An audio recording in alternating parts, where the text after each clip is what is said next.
বাংলাদেশের মার্কেটে hero extreme যারা কিনতেছে, এই কথাটা ভালো করে শুনেন, তারা বেশিরভাগই জীবনের প্রথম বাইক কিনতেছে, মানে নিজের বাইক জীবনের প্রথম কিনতেছে। আর ধরেন অন্যের বাইকে তো আমরা সমস্যাগুলো জানি না, কিছু করি না, বা ওই রকম ক্লোজ যদি কেউ না থাকে তাইলে আপনি জানবেন না বাইকে কি সমস্যা হইতেছে না হইতেছে। আপনার প্রতিটা বাইকেই কোনো না কোনো সমস্যা করবেই, তাই বলতে গেলে। আর এটা হচ্ছে ওইভাবে প্রোগ্রাম করা আছে, মানে আপনার একটা ভুল দেখবে এর সাথে সাথে স্টপ করে দেবে ইঞ্জিনটারে।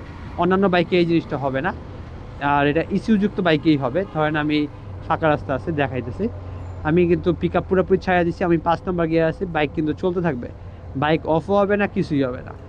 কিন্তু আমি যদি ক্লাস ধরেই করতাম, এই যে দেখেন এই কিন্তু অ্যাডজাস্ট করে নিতেছে আস্তে আস্তে বাইকটা, মানে এটা 25 পর্যন্ত হাই স্পিড থাকবে, এর চেয়ে বেশি উঠবে না। 24-25 বাড়ি দিবে 5 নম্বর গিয়ারে। 4 নম্বর গিয়ার থাকলে এ একটু কমে চলতো, 3 নম্বর গিয়ার থাকলে আরেকটু কমে চলতো, 3 নম্বর গিয়ারে সর্বোচ্চ মনে হয় 15 পর্যন্ত থাকে, মানে অটোমেটিক যেটা নেয়। আর দেখেন আমার স্পিড কিন্তু 20-এর ঘরে। হ্যালো, আসসালামু আলাইকুম বন্ধুরা, আশা করছি সবাই ভালো আছেন। আমার নতুন একটা ভিডিওতে আপনাদের সবাইকেই স্বাগতম। আজকের ভিডিওটা হচ্ছে যারা বিশেষ করে হিরো এক্সট্রিম বাইকটা কিনতে চাচ্ছেন তাদের জন্য। ধরেন আপনি হিরো এক্সট্রিম না, যে কোনো বাইকই কিনেন, নতুন বাইক কিনেন, যদি আপনার জীবনের প্রথম ফার্স্ট বাইক হয়, সেক্ষেত্রে কিছু কিছু বিষয় আপনার মাথায় রাখতে হবে। এর আগে আপনি বাইক চালানো শেখার পর হয়তো বা বন্ধু বান্ধবের বাইক চালাইছেন, অথবা মামা চাচা খালা যে কারো বাইক চালাইছেন, কিন্তু নিজের কোনো বাইক ছিল না। তাদের ক্ষেত্রে বিশেষ করে কথাগুলো বলতেছি, সবার ক্ষেত্রে প্রযোজ্য না। আপনার জীবনের প্রথম বাইক যে কোনো বাইক হইতে পারে, ওইটা কোনো বিষয় না, হিরো এক্সট্রিম হইতে পারে বা যে কোনো বাইক হইতে পারে। আপনার নতুন বাইকগুলোর মানে প্রথম 2000 কিলো থেকে 2500 কিলোমিটার কিন্তু সময় লাগে বাইকটা ফ্রি হইতে। ধরেন আমি আমার এই বাইকের মাঝে মাঝে এটা সেটা গিয়ার শিফটিং হার, ক্লাস অ্যাডজাস্ট, তারপর কিছুদিন আগে হচ্ছে ক্লাস সাইডের ইঞ্জিন কভার থেকে হচ্ছে তেল লিক করতেছে, এই বিষয়গুলো দেখাইছি। অনেকে আমাকে কমেন্ট করেছেন, ভাই বাইকটা কি নিয়ে ভুল করলাম, আমি তো বুকিং দিচ্ছি, ক্যান্সেল করব। ভাই এখানে ক্যান্সেল করার কিছু নাই, আর এখানে ভুল করার মতো কিছু নাই। আপনার নতুন বাইক, যে কোনো বাইক সমস্যা হইতেই পারে। ধরেন আমাদের জীবনে এখন পর্যন্ত যে কটা বাইক চালানো হয়েছে সবগুলাই ব্র্যান্ড নিউ বাইক ছিল। ব্র্যান্ড নিউ বাইকের মধ্যে কিন্তু আপনার সমস্যা একবারেই থাকবে না, বিষয়টা এরকম না। নতুন বাইকের আপনার সাথে অ্যাডজাস্ট হইতে কিছুদিন সময় দিতে হবে। আপনি বাইক কিনবেন আর ইনস্ট্যান্টলি হচ্ছে আপনার সাথে অ্যাডজাস্ট হয়ে যাবে বাইকটা। ধরেন একটা পুরানো বাইক যেরকম, ওরকম অ্যাডজাস্ট হয়ে যাবে, বা পুরানো মামা চাচা কারো বাইক চালাইছেন তার বাইকের সাথে আপনি মিল পাবেন, বিষয়টা কিন্তু ওরকম না। নতুন বাইক আপনার অলওয়েজ হচ্ছে একটুই থাকবে, নতুন বাইকে হচ্ছে আপনার টুকটাক সমস্যা করবে, বিশেষ করে যেগুলো কার্বোরেটার বাইক, ওগুলোর ক্ষেত্রে যেটা হতে পারে, হতে পারে হচ্ছে আপনার বাইক কিনছেন দেখবেন বাইকের নিচ দিয়ে তেল পড়তেছে, ওভারফ্লো করতেছে, হইতেই পারে নতুন বাইক, এটা অস্বাভাবিক কিছু না। তারপর নতুন বাইকে দেখবেন একটু গিয়ার মানে একটু শক্ত শক্ত বা মাঝে মাঝে ফাইসা যায়। আপনার বাইকটা 3-4 হাজার কিলোমিটার চললে কিন্তু আপনার এই সমস্যাগুলো আর থাকে না, বেশিরভাগ বাইকে এই সমস্যাগুলো আর থাকে না। ধরেন 2-একটা বাইকে হয়তো বা থাইকা যায়, আর ওইটা খালি আপনার ভ্যারিয়েন্ট না, ওইটা ওই বাইকের যে কটা ভ্যারিয়েন্ট আছে সবগুলোতেই থাকে। আর এই বাইকের শুরুর দিকে বলছিলাম গিয়ারে একটু সমস্যা আছে, তারপর নিউট্রাল, আপনার নিউট্রালে মাঝে মাঝে বাইক দৌড় দেয়। এটা হচ্ছে আপনার এই বাইকটাতে হয় না, আপনার সবগুলো বাইকেই হয়। মাঝে মাঝে নিউট্রাল বাতি দেখায়, গিয়ারটা যদি ঠিক মতো না পড়ে, নিউট্রাল বাতি দেখানোর পরও আপনার বাইকটা হচ্ছে মানে দৌড় টোড় দেয়, মানে বাইক আপনার তখন নিউট্রালে থাকে না। হয় রে হয়, মানে এই বাইকের ক্ষেত্রে না। ধরেন আমি আপনার একটু সামনে যে দেখাইতেছি, আপনার 1 নম্বর গিয়ার আছে, হালকা একটু টাচ করলেন আপনার মানে মনে হবে গিয়ার পড়ছে, কিন্তু গিয়ার পড়ে না, কিন্তু আপনার নিউট্রাল বাতি দেখায়। এটা যে কোনো বাইকের ক্ষেত্রে হয়, আমার ক্ষেত্রে এই বাইকটাতে হয়। তারপর আপনার যেগুলো 4 স্পিডের বাইক, মানে 4 গিয়ার স্পিডের বাইক, ওগুলোতে হয় না, 5 গিয়ার স্পিডের বাইকগুলোতে হয়। আমি পালসারে এই সমস্যা পাইছি, এটা সমস্যা না, এটা সব বাইকেই হয়, মানে এটা কমন বিষয়। মানে আপনার গিয়ারটা ঠিক মতো পড়ে নাই, আপনি গিয়ার শিফট করতে পারেন, এটা আপনার সমস্যা, এটা বাইকের সমস্যা না। মানে আপনার মনে হয়েছে গিয়ার শিফট হয়েছে, কিন্তু গিয়ার শিফট হয় না। গিয়ার শিফট হলে পায়ে আপনি অনুভব করতে পারবেন, মানে এই বাইকটাতে হোক বা যে কোনো বাইক হোক। আমি যা একটা বাইক চালাই টিভিএস 4B, ওটাতেও এটা মাঝে মাঝে হয়। মানে আমার যখন একটু অখেয়ালিভাবে চালাই বা বেখেয়ালিভাবে বাইকটা রাইড করি, তখন আমার এই সমস্যাগুলো হয়। মানে বাইক নিউট্রালে থাকে দেখায়, কিন্তু বাইক দৌড় দেয়। এটা বাইকের সমস্যা না, এটা আমার সমস্যা বা যে রাইড করতেছে তার সমস্যা। এরপর ধরেন আমি হার্ড ব্রেক করে বাইক থামাইতে পারবো নাকি পারবো না, এটাও কিন্তু ভাই বাইকের সমস্যা না। আপনি পারবেন না কি পারবেন না, এটা হচ্ছে আপনার স্কিলের উপরে নির্ভর করে। আপনি যদি স্কিল থাকে বাইক চালানোর ভালো, তাইলে আপনি পারবেন। আর যদি আপনার ভালো স্কিল না থাকে, তাইলে ভাই আপনি পারবেন না। মানে আপনি বাইক অফ করে ফেলবেন বা ফেইলা দিবেন। আর আমি একটা কথা বলছিলাম, ধরেন এই বাইকের একটা একটা করে ডাউন শিফট করতে হয়। এটা ভাই এই বাইকের না, বেশিরভাগ বাইকে এরকম। ধরেন যেগুলো স্লিপার ক্লাসের বাইক, ওগুলো হিসাব আলাদা। এটা তো ভাই স্লিপার ক্লাসের কোনো বাইক না, এটা হচ্ছে নর্মাল বাইক। ধরেন আমি টানলাম গতি, এই ধরেন আমি থামাইলাম, আমি কিন্তু গিয়ার ডাউন শিফট করি নাই। গতি যখন দেখবো বাইক অফ হয়ে যাবে, ওই সময় আমি ডাউন শিফট করব। আমরা কিন্তু মানে বাইকে কোনো প্রকার অসুবিধা হয় নাই গতি থামাইতে। মানে 50 ছিল সম্ভবত আমার গতি, আমি যতটুকু খেয়াল করছিলাম 50 থেকে কিন্তু আমি ডাউন শিফট করে বাইক থামায় ফেলতে পারছি। আর এর থেকে বেশি যদি হইতো আমার সমস্যা হইতো না, আমি ডাউন শিফট করে বাইক থামায় ফেলতে পারতাম, বাইক অফ হইতো না। আর এই বাইকের ক্ষেত্রে একটা কমপ্লেন করতেছে অনেকে, সেই জিনিসটা আপনাদের প্র্যাকটিক্যালি দেখায়। ধরেন আমার বাইক 5 নাম্বার গিয়ার আছে, আমি থ্রোটল পুরোপুরি ছেড়ে দিছি, বাইক অফ হবে না, বাইক কিন্তু এটা চলতে থাকবে। আপনার আরপিএম একটু একটু বাড়িয়ে দিয়ে বাইক এটা চলতে থাকবে। ধরেন ব্যস্ত রাস্তায় এসে পড়ছি, ফাঁকা রাস্তায় যেয়ে আপনাদের বিষয়টা আবার দেখাইতেছি। আর এই পজিশনে ধরেন আমি ক্লাসটা টান দেওয়া ধরছি, ওই টাইমে গিয়ার ডাউন শিফট করতে যাই, সেই ক্ষেত্রে বাইক অফ হয়ে যাবে। এই বাইকটাতে মানে এই টেকনোলজিটা ব্যবহার করছে। ধরেন সুন্দর মতো শিফট করলে হবে না, যদি একটু বেকায়দায় শিফট করি সেই ক্ষেত্রে অফ হবে। আর এই বাইকের টেকনোলজি এটা ভাই, এটা এই বাইকের কোনো সমস্যা না। মানে এই বাইকের সিস্টেমটাই ওরকম করে বানাইছে। আর আপনাদের ধরেন আপনি মানে এটা এফআই বাইক তো, আর এটার মধ্যে ইসিউ আছে। ইসিউ হচ্ছে আপনি বোঝার চেষ্টা করে আপনি কিভাবে বাইক রাইড করতে পছন্দ করেন, আর আপনাকে ওই হিসাব করে সে ফিডব্যাকটা দিবে। আপনি যদি টানাটানি করতে পছন্দ করেন, আপনাকে ভাই এ টানাটানির ফিলিংস দিবে। আর আপনি যদি শান্ত মাথার রাইডার হয়, তাহলে আপনারে শান্ত মতো এ ভাই সাহেব চালাইতে সাহায্য করবে। মানে আপনি যে ধরনের রাইডার, আপনাকে এ ভাই সাহেব ওই ধরনের ফিডব্যাক দিয়ে খুশি রাখার চেষ্টা করবে। আর বাইক অফ হয়ে যায় এই সমস্যাটা আমার বাইকে নাই। আর এই সমস্যাটা তখনই হয় যখন হচ্ছে আপনি গিয়ার উল্টাপাল্টা শিফট করেন। গিয়ার উল্টাপাল্টা শিফট না করলে এই বাইকে এই সমস্যা হয় না। আর এরা যেহেতু আপনার ইসিইউ যুক্ত বাইক, মানে এটাতে একটা কম্পিউটার আছে ভিতরে এক কথায় বলতে গেলে। আর এটা হচ্ছে ওইভাবে প্রোগ্রাম করা আছে, মানে আপনার একটা ভুল দেখবে এর সাথে সাথে স্টপ করে দেবে ইঞ্জিনটারে। অন্যান্য বাইকে এই জিনিসটা হবে না, আর এটা ইসিউ যুক্ত বাইকেই হবে। ধরেন আমি ফাঁকা রাস্তা আছে দেখাইতেছি, আমি কিন্তু পিক আপ পুরোপুরি ছাড়া দিচ্ছি, আমি 5 নম্বর গিয়ার আছি, বাইক কিন্তু চলতে থাকবে, বাইক অফও হবে না, কিছুই হবে না। কিন্তু আমি যদি ক্লাস ধরেই করতাম, এই যে দেখেন এই কিন্তু অ্যাডজাস্ট করে নিতেছে আস্তে আস্তে বাইকটা। মানে এটা 25 পর্যন্ত হাই স্পিড থাকবে, এর চেয়ে বেশি উঠবে না। 24-25 বাড়ি দিবে 5 নম্বর গিয়ারে। 4 নম্বর গিয়ার থাকলে এ আরেকটু কমে চলতো, 3 নম্বর গিয়ার থাকলে আরেকটু কমে চলতো। 3 নম্বর গিয়ারের সর্বোচ্চ মনে হয় 15 পর্যন্ত থাকে, মানে অটোমেটিক যেটা নেয়। আর দেখেন আমার স্পিড কিন্তু 20-এর ঘরে, 20-এর ঘরে নামতেছে না, হচ্ছে অটোমেটিক গতি তুলে দিতেছে। আমি কিন্তু বাইকটা সুন্দর মতো ডাউন শিফট কইরা চালাইয়া নিয়ে আসতে পারছি, আর আমার কিন্তু কোনো রকম কোনো অসুবিধা হয় নাই।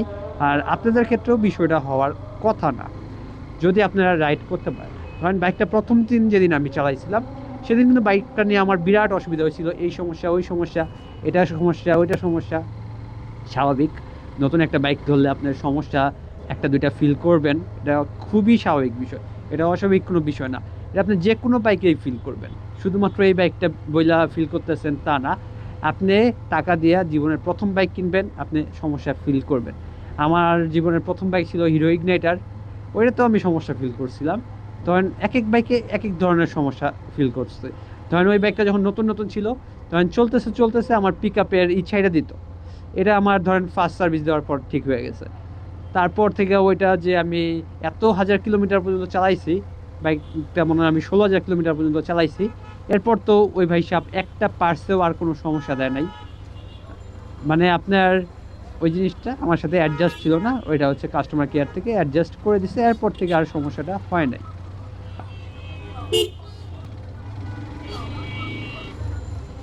আর এই বাইকও হচ্ছে আপনারা কিনেন, নিশ্চিন্তে কিনতে পারেন, কোনো সমস্যা নাই। তবে একটা রিকোয়েস্ট, সেটা হচ্ছে যারা বাইকটা কিনবেন অন্তত কোনো সমস্যা হলে হিরোর কাস্টমার কেয়ারে যোগাযোগ করবেন। থার্ড পার্টি কোনো কাস্টমার কেয়ার বা সার্ভিস সেন্টারে নিয়ে দৌড়াদৌড়ি করবেন না। আর এই বাইকের ক্ষেত্রে একটা কথা হিরো কোম্পানি খুব ভালো মতো বলে দিচ্ছে, সেটা হচ্ছে বাইকে কোনো প্রকার জিপিএস টিপিএস না লাগানোর জন্য। জিপিএস বা যে কোনো লকটক যেন না লাগায়। লকটক যদি আপনার বাইকে লাগান, মানে একটা ওয়ারিং কাট করা হয়, তাহলে আপনার ইঞ্জিন চেক লাইটটা বাইকে জ্বলে থাকবে, এটা আর নিবেন না। তখন বোঝা যাবে আপনার বাইকে কোনো একটা ইস্যু হয়েছে। আর যদি আপনারা বাইকের কোনো একটা ওয়ারিং কাটেন, সেই ক্ষেত্রে কিন্তু আপনারা আর ওয়ারেন্টিটা পাবেন না। মানে বাইকের যে কোনো ওয়ারিং কাটেন, আপনার ধরেন অপ্রয়োজনীয় একটা ওয়ারিং কাইটা দিলেন, ধরেন আপনার বাইকের এই যে ইমার্জেন্সি লাইট বা হ্যাজার্ড লাইট যেটা বলে, এটার ওয়ারিং কাইটা আপনি আপনার মতো মডিফাই করলেন, ফ্ল্যাশার লাগাইলেন, আলোর পরিমাণ বাড়াইলেন বা লাফালাফিটা একটু বাড়াইলেন, এটা করলেও কিন্তু আপনার ওয়ারেন্টি বাতিল হইয়া যাবে। মানে এই টাইপের মডিফাইগুলো এই বাইকে করাটা না করাই ভালো। মানে করলে বাইকের ক্ষেত্রে ঝামেলা হইতে পারে।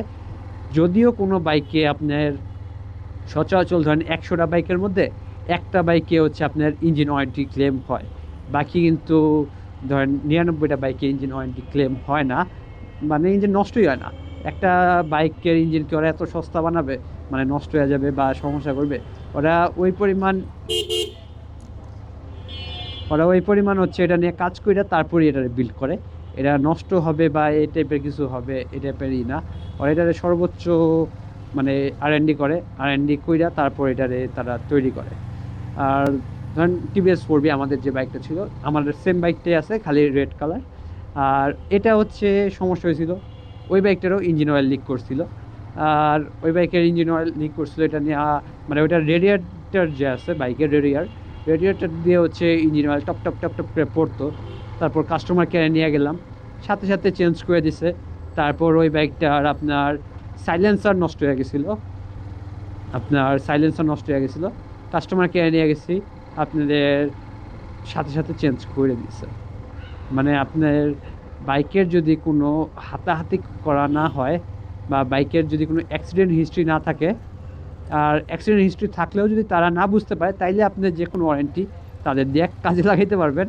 আর যদি তারা বুঝে ফেলে আপনি কোনোভাবে বাইকটা অ্যাক্সিডেন্ট করছেন বা কোনো একটা ওয়ারিং কাটাকাটি করছেন, সেই ক্ষেত্রে কোনো বাইকেরই ওয়ারেন্টি আর ক্লেম হবে না।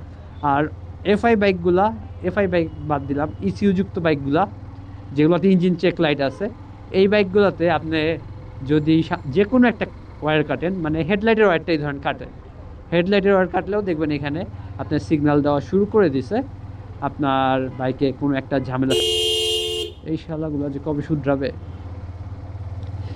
আপনার যে কোনো ওয়্যার কাটেন, আপনার দেখবেন সিগন্যাল দিতেছে মিটারে।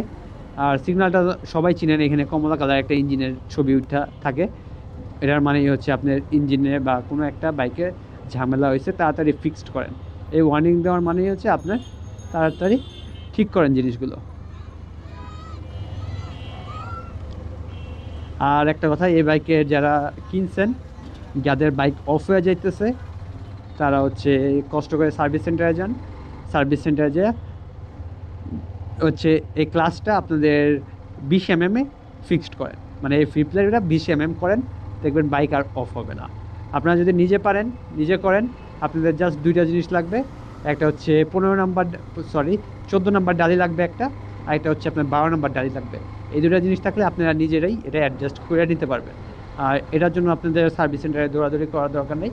আর যদি আপনার ডালি দুটো নিজেরা কিনেন, তাহলে হয়তো বা সর্বোচ্চ 150 টাকার মতো পড়বে, যেটা হচ্ছে বাংলাদেশিটা।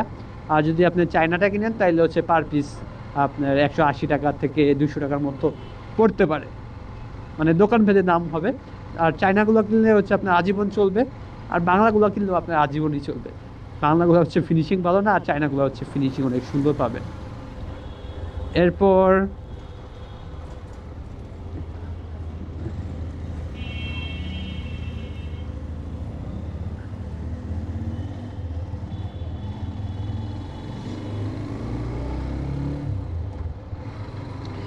একটা ভিডিও করছিলাম এই বাইকটা নিয়ে, বাইকের হেডলাইটের আলো কম। অনেকেই মূলত ভিডিওটা দেখছে, আর অনেকেই ভাবছে হচ্ছে বাইকের হেডলাইটের আলো কম, আমি এই বাইক নিয়ে চলতে পারবো না। ভাই, এই হেডলাইটের আলো যতটুকু আছে অতটুকু দিয়ে আপনি যে কোনো বাইকের সাথে চলতে পারবেন। মানে কোনো বাইকের স্টক হেডলাইটই অত ভালো হয় না, মানে আপনাদের কোনো বাইকের স্টক হেডলাইট ফগ লাইটের মতো হয় না। ধরেন আপনার 13 জিপি যেটা আছে, ওইটাতে ডুয়েল প্রজেকশন হেডলাইট আছে, ওইটার আলোও দেখবেন এটার মতোই অনেকটা। আর 13 জিপি কিন্তু অনেক বাল্কি একটা বাইক, কিন্তু ওইটাতেও কিন্তু আপনার অত হাইফাই মানে হেডলাইট দেয় নেই, তবে হেডলাইটটা অনেক সুন্দর 13 জিপির। আর নতুন যে কোনো বাইকে আপনার টুকটাক সমস্যা ফেস করতেই পারেন, এটা নিয়ে আপনার টেনশনের কিছু নাই। আপনার বাইকটা যত চলবে আস্তে আস্তে ওইটা আপনার সাথে অ্যাডজাস্ট হয়ে যাবে।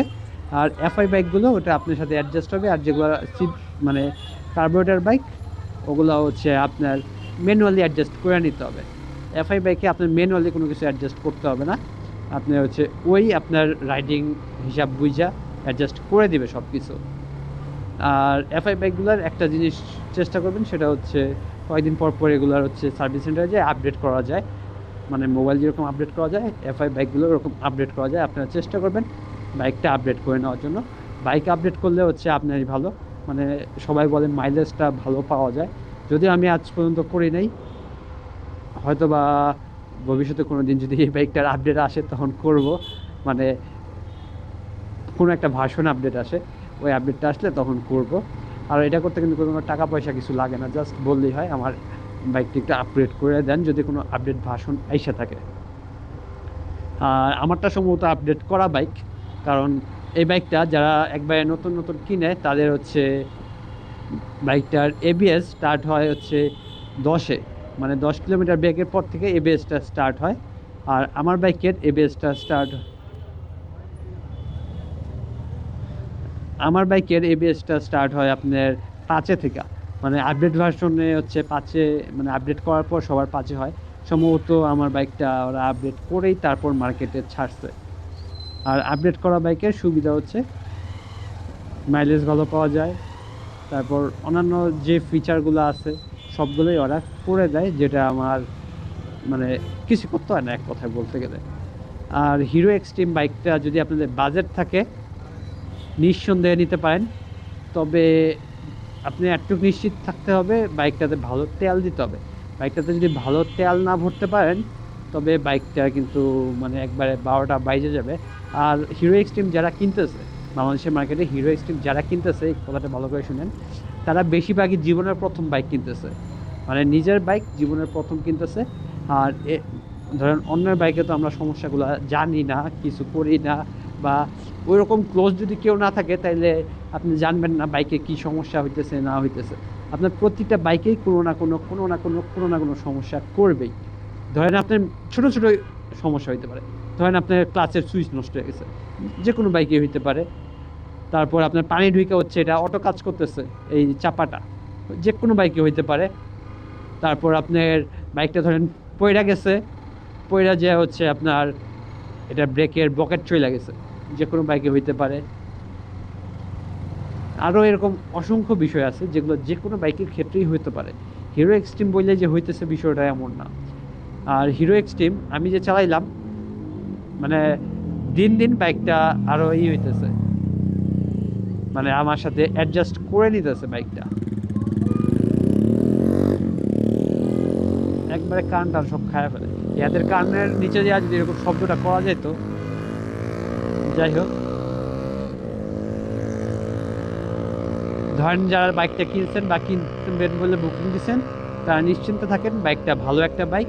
আর এই রেঞ্জের মধ্যে এর থেকে ভালো বাইক নাই, সত্য কথা বলতে এই রেঞ্জের মধ্যে এর থেকে ভালো বাইক নেই। অনেকে বলে প্লাস্টিকের কোয়ালিটি, আমিও দেখাইছিলাম সুইচের কোয়ালিটি এরকম হ্যান ত্যান, এগুলো অনেক কিছু দেখাইছিলাম, কিন্তু বাস্তব জীবনে ওগুলো আমাদের কোনো কিছুই প্রয়োজনে আসে না।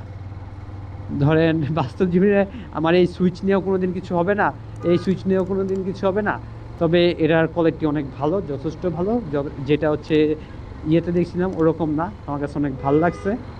আর সবগুলো সুইচই ভালো, মানে খারাপ বলার মতো কিছু নাই বর্তমানে। হয়তো বা ওইটা ডেমো ভার্সন ছিল ওই জন্য ওইটা খারাপ লাগছে, তবে এটার টান দিলে এটা উঠে আসার মতো একটা প্রবণতা আসে। তবে কে ভাই কার বাইকে এই সুইচ ধরে টানাটানি করতে যাবে? আমার বাইকে সুইচ ধরে কি আমি কোনোদিন টানাটানি করতে যাব? কেউই যাবে না। সুতরাং এগুলো ফালতু কথাবার্তা নিয়ে পড়ে না থাকাই ভালো। কেউই কারো বাইকের ধরেন টানাটানি করতে যাবে না। আর এটা যে কোনো বাইকের ক্ষেত্রে হইতে পারে, ধরেন আপনি পোলাপান এটা টাইনে উঠিয়ে দিতে পারে, এটা যে কোনো বাইকের ক্ষেত্রেই হতে পারে, এই ক্ষেত্রে কিছু করার নাই। ধরেন বাইকের উপরে এসে কেউ লেখা দিয়ে গেল আই লাভ ইউ, যে কোনো বাইকের ক্ষেত্রেই হইতে পারে, সব বাইকের উপরেই দাগ পড়বে। এরা কি হিরো এক্সট্রিম বলে দাগ পড়বে? বিষয়টা কিন্তু তা না, সব বাইকের ক্ষেত্রেই পড়বে। আর অনেকে বলে হিরোর বিল্ড কোয়ালিটি ভালো না, ইন্ডিয়ানের মধ্যে সবচেয়ে খারাপ। তাই এর আগেও আমি হিরোর বাইক চালাইছি, আমার কাছে অতটা খারাপ লাগে নাই। ধরেন অন্যান্য বাইকও চালাইছি, হিরোও চালাইছি। ধরেন অন্যান্যটা যদি কারোটা হয় 10-9, হিরোরটা হচ্ছে আপনার 8.5, এরকম তফাৎ। আপনার যে হিউজ পরিমাণে কোনো তফাৎ পাবেন দুইটা বাইকের মধ্যে, বিষয়টা তা না। আপনার কোনো বাইকই কোনো দিন 100% মানে স্যাটিসফাইড করতে পারবে না।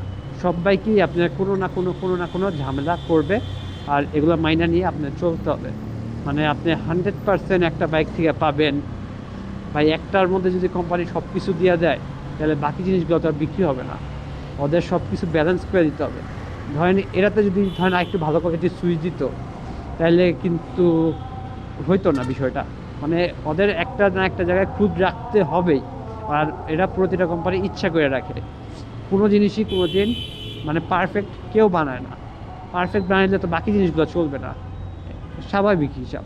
সবাই ওই পারফেক্টটাই নেবে, বাকিগুলো আর কেউ নিতে চাবে না। সবশেষ যে কথাটা বলতে পারি সেটা হচ্ছে, আপনারা যে ব্র্যান্ডের বাইক ইউজ করেন বা যেই বাইক ইউজ করেন, আপনারা একটা জিনিস করবেন না, সেটা হচ্ছে আপনার বাইকের সাথে আপনার আশেপাশে কোনো বাইকের কম্পেয়ার করতে যাবেন না। আপনারা যদি এই জিনিসটা না করেন, তাহলে দেখবেন আপনার বাইকের চেয়ে সেরা বাইক আশেপাশে বা 30 মানে 11টা নাই।